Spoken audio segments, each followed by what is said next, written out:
You probably know a few people who lived childhoods exactly like this, and the way the story goes may seem familiar. In early adulthood, such a person finally succumbs to the long repressed and hidden needs for freedom, expression, and rebelliousness, and goes wild, abandoning their studies and living it up almost as though they were making up for lost time. We can understand this phenomenon by using the principle of shadow.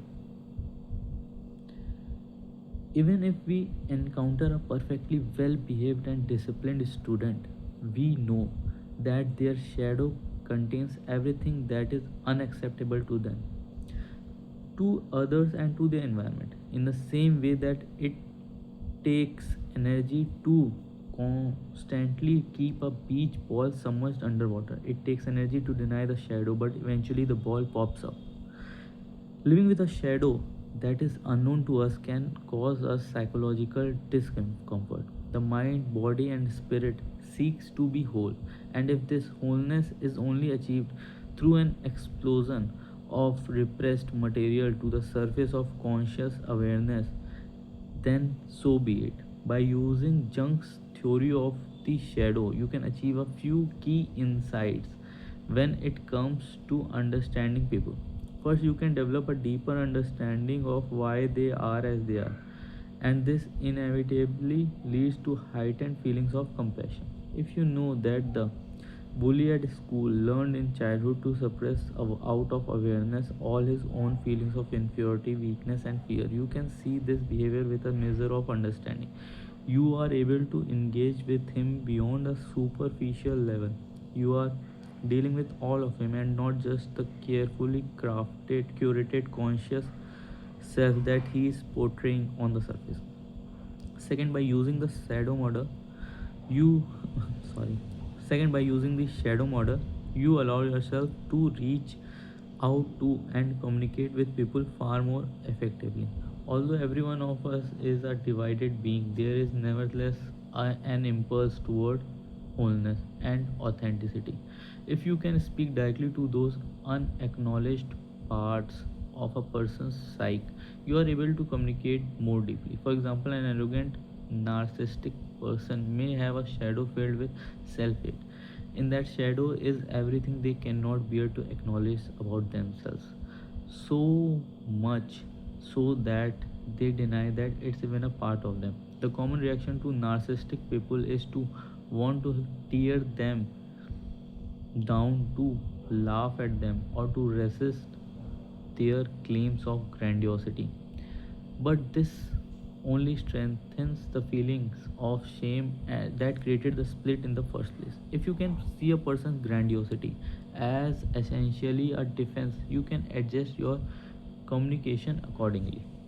Granted, you cannot see someone else to acknowledge parts of their own shadow simply because you think they should, but it can certainly give you an insight into how to deal with them in the future. A final way of using this theory to understand others is to see how the shadow is projected to the outside world. The shadow is filled with painful, uncomfortable feelings. We relieve this pain and discomfort by ignoring or denying the feelings, and what better way to disown them than to claim they belong to someone else entirely?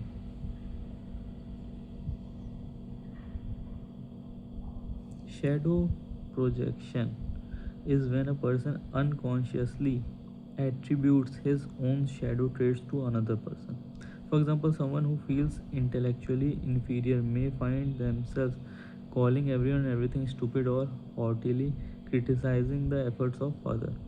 Though on the surface they may see have settled styled themselves an intellectual, you can see what's really going on. The mask of cleverness is there to protect real feelings of inferiority. If you happen to be called stupid by such a person, you know that it has nothing to do with you and everything to do with them. You could use this misunderstanding to be very persuasive or even manipulative. For example, complimenting the person's intelligence when you want to flatter them. You could also use your insight or to generate deep compassionate understanding. For example, you could try communicating to this person that there is nothing shameful about being stupid, and that you accept and love them whether they are intelligent or not. This helps integrate the shadow. If the repressed material is not felt as shameful and uncomfortable, there is no need to push it away anymore. It's like relaxing the person pressure on the beach ball and allowing it to float gently to the surface.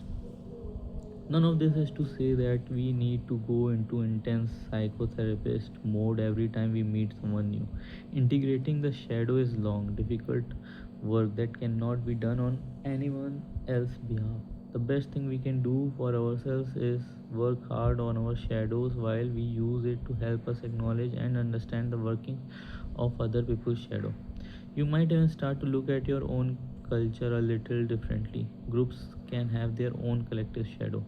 What are the things that your family, community, or even nation refuse to acknowledge as a group about themselves? How does this help you understand their resulting behavior is little more? In the Jungian spirit, Jungian spirit, the most helpful and healing attitude to adopt when it comes to the shadow is one of love and acceptance. Be curious but be kind. Your goal is identifying someone's shadow is not to catch them out, to get a one up on them, or to figure out a button you can push for your own gain. Instead, it's about seeing holes.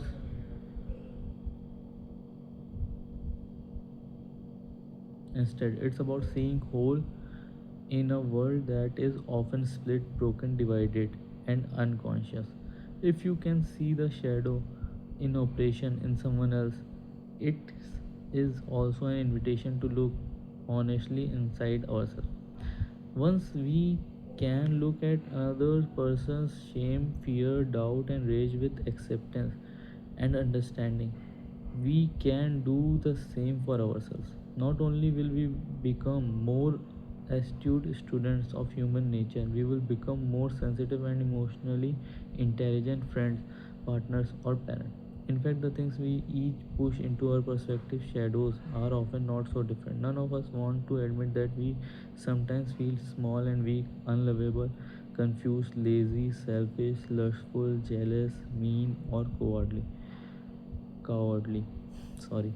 A great way to consider yours and other person's shadow is to watch what feelings their behavior triggers in you.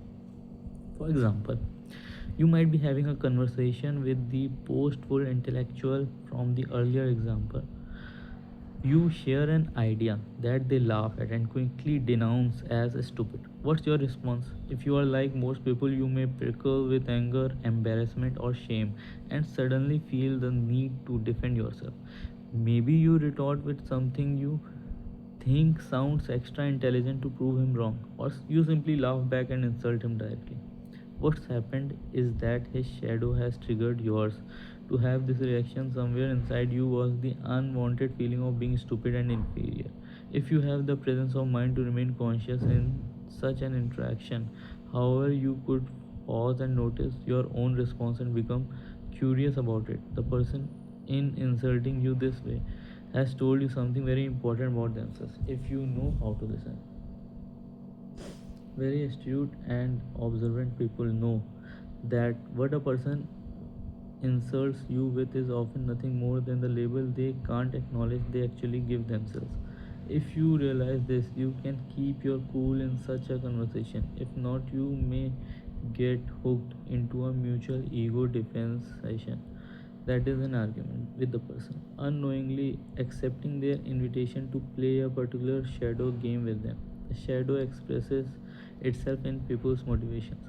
The middle aged man in the stereotypical story has suppressed out of consciousness his grief at the loss of his youth and sexual vigor, but it's out there for all to see in the form of a sexy new sports car. The next time you meet someone, quickly run through the following questions to help you see them on a deeper level. What is this person actively and consciously portraying to me right now? What might this person be unwilling to acknowledge about themselves? How might this unacknowledged part of themselves be consciously driving the behavior I see on the surface? How is the person making me feel right now? Do I feel like they are projecting onto me or triggering my own shadow?